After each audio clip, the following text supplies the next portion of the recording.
Richard Trenton Chase, known as the Vampire of Sacramento, was an American serial killer who, in a single month between December 1977 and January 1978, murdered 6 people in California.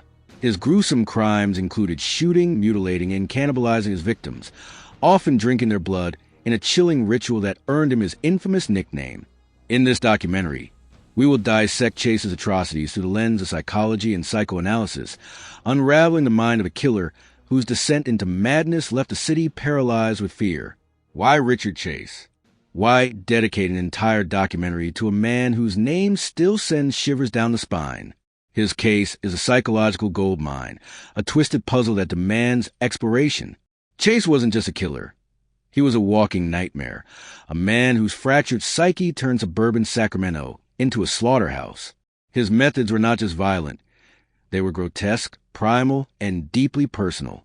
Picture this: a quiet neighborhood, the kind where kids play in the street and doors are left unlocked. Then Chase enters, a gaunt figure with wild eyes, carrying a .22 caliber pistol and a thirst for blood. He didn't just kill, he tore into his victims, disemboweling them, bathing in their blood, and consuming their flesh. One victim, a pregnant woman, was found with her abdomen slashed open, her intestines spilled across the floor, her blood smeared on the walls. Another, a 22-month-old toddler, was decapitated, his tiny body defiled in ways too horrific to imagine. These weren't just murders. They were rituals, driven by a mind so broken defies comprehension. His crimes, steeped in delusion and paranoia, make him a perfect subject for psychological dissection, revealing the terrifying intersection of mental illness, trauma, and violence. Let's step into the abyss.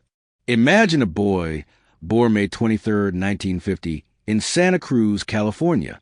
Richard Trenton Chase wasn't always a monster. He was a child once, with a mother and father, a younger sister, a seemingly normal life. But beneath the surface, something was rotting. Psychologists often point to McDonald triad, bedwetting, fire setting, and cruelty to animals as early warning signs of violent tendencies. Chase checked every box. By age 10, he was setting fires, torturing cats, and soaking his bed. These weren't just childish quirks.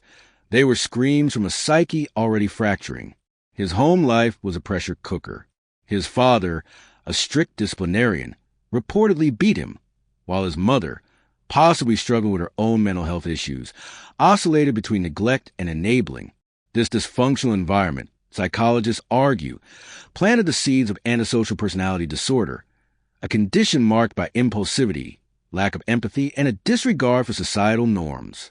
But Chase's story goes deeper, into the realm of paranoid schizophrenia, a severe mental illness that would later consume him. As a teenager, Chase's behavior grew stranger. He was a heavy drug user, LSD, marijuana, alcohol, substances that likely exacerbated his emerging psychosis.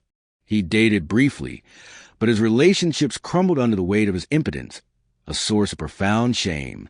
The psychiatrist warned that this could stem from bottled anger, a simmering rage that Chase couldn't express. This is where psychoanalytic theory comes in. Sigmund Freud might argue that Chase's impotence was a manifestation of repressed aggression, his libido twisted into something dark and destructive. By 18, he was kicked out of his parents' home, bouncing between roommates who fled from his bizarre behavior, killing animals, smearing their blood on himself, talking about conspiracies.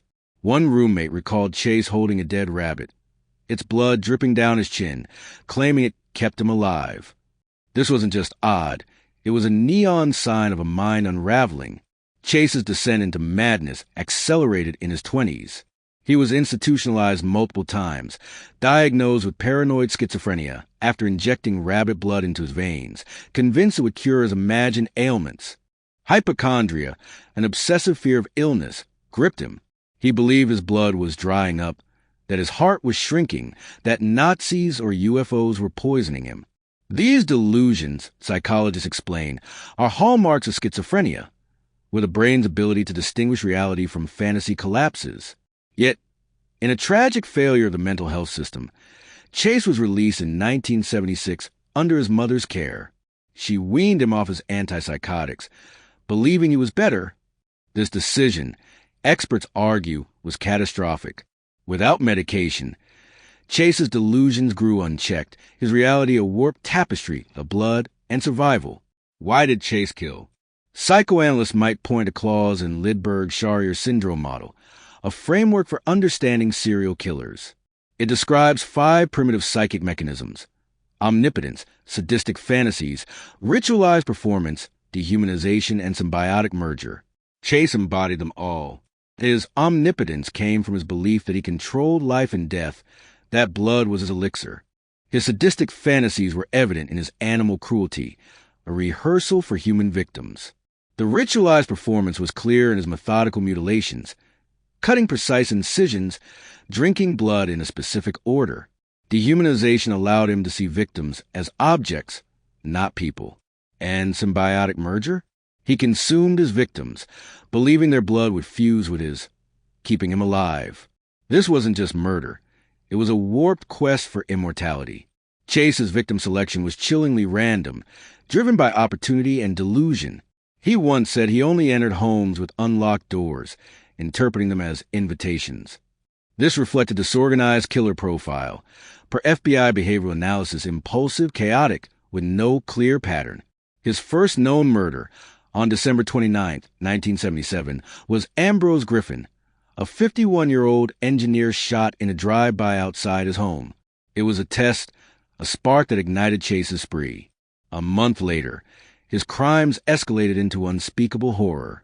On January 23, 1978, he entered the home of Teresa Wallen, 22 and 3 months pregnant. A police report describes the scene. Her abdomen was cut open, intestines removed, blood pooled on the floor, bite marks on her neck, evidence of cannibalism. Chase had shot her, dragged her to the bedroom, and performed acts of while they haunt investigators to this day. He drank her blood, smeared it on his face, and left her body posed like a trophy. Witnesses reported seeing a thin, disheveled man fleeing, his clothes soaked in red. For days later, Chase struck again, entering the home of Evelyn Miroff, 38. What followed was a massacre. Evelyn, her friend Dan Meredith, her 6-year-old son Jason, and her 22-month-old nephew David were slaughtered. Evelyn was shot, disemboweled, and cannibalized. Jason was found with bullet wounds, his body mutilated. David's decapitated corpse was later discovered in a box, his head missing. A neighbor told police, "I heard screams, then silence. I saw a man in an orange jacket, covered in blood, running." The crime scene was a house of horrors. Blood on the walls, organs in the blender, a bucket of gore in the kitchen. Chase's apartment, searched later, was a shrine to his madness. Newspaper clippings, blood-stained rags, a blender caked with human remains. FBI profiler Robert Ressler noted, his residence was a mirror of his mind, chaotic, filthy, a slaughterhouse.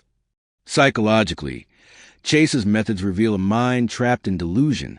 His blood drinking stemmed from a somatic delusion, a belief that his body was failing and needed external blood to survive. Psychoanalyst Carl Jung might argue this was an archetype of the shadow, the dark, primal self unleashed without restraint. Chase's cannibalism could be seen as a regression to an infantile state, a desperate attempt to consume life itself. His choice of victims, men, women, children, even a baby, shows a lack of specificity, driven not by sexual sadism but by his delusional need for blood. This randomness amplified the terror, as Sacramento residents locked their doors, whispering, "Anyone could be next." The media frenzy fed the panic.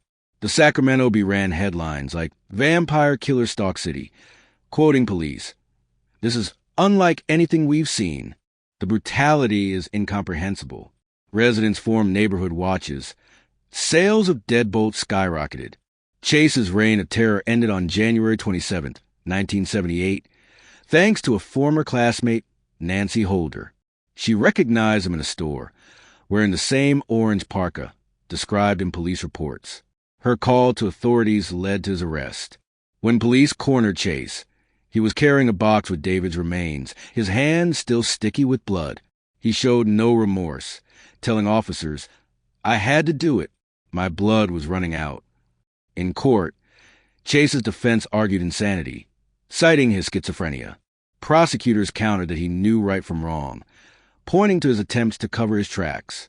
The jury convicted him of 6 counts of first-degree murder, sentencing him to death. On December 26, 1980, Chase was found dead in his cell, having overdosed on stockpiled antidepressants. His suicide, psychologists suggest, was a final act of control, a refusal to face the consequences of his actions. Philosophically, Chase's life poses haunting questions. Existentialist Jean-Paul Sartre might argue that Chase's freedom to choose his actions, however horrific, defines his essence. Yet, his mental illness complicates this. Was he a monster by choice, or a victim of a mind that betrayed him? The nature versus nurture debate looms large. His abusive childhood, untreated schizophrenia, and societal failures all conspired to create the vampire Sacramento. As philosopher Friedrich Nietzsche might suggest, Chase gazed into the abyss, and the abyss gazed back, consuming him. This documentary doesn't just recount Chase's crimes.